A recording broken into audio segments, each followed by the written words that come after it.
Was he particularly, hyped up about politics Nothing. or anything?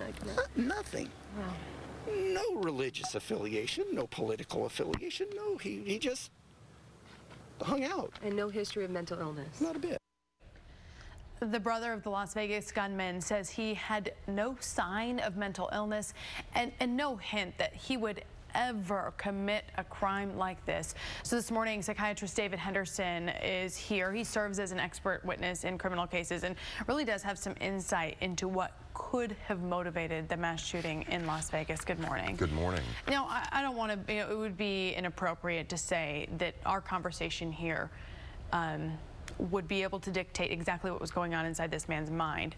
But I do know that you have some knowledge about what can potentially trigger something like this in somebody. Sure, absolutely. In a general sense, there are three main issues that lead someone to act in a violent, aggressive way like this. The first is an issue of injustice, a sense that life is unfair, the world is treating you poorly, and it leads you to act out of rage. The second is a sense of meaninglessness. My life has no purpose, there's no reason to pursue healthy, productive activities, so I'm going to do something completely opposite and destroy someone else's sense of meaning. And then the last is a sense of helplessness that often leads to control in a very pathological way. So those are the three elements that tend to lead someone to do something like this. And could I simplify it to be somebody who feels like they have nothing to lose?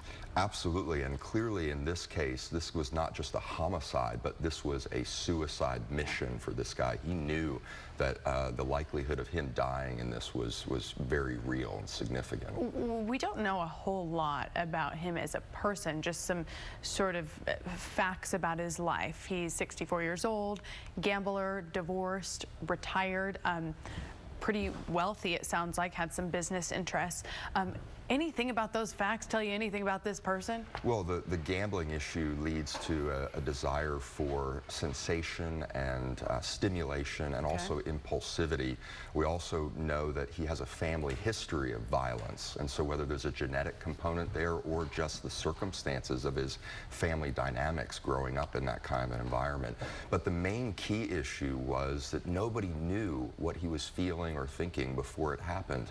And I tell my clients all the time, you have to be processing your emotions with people in your life that you're close to or with a professional. It's clear in this case that he was not doing that. Because you have had clients that have been on perhaps the more extreme side. Well, having clients that we all struggle with anger. Anger is something that is natural to our humanity, but the key is in processing that anger before it boils over. And when you have somebody that's keeping that all closed in, it really creates for this explosive kind of scenario eventually coming out.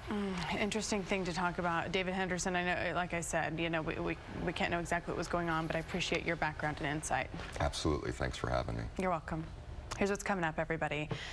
First of all, talking weather, the rain will not let up for most of the day. Evan has our rain chances for the rest of the week. Your time right now is 7:27. And you can make the holidays special for a North Texas child in need. We'll tell you how it involves a trip to the State Fair of Texas.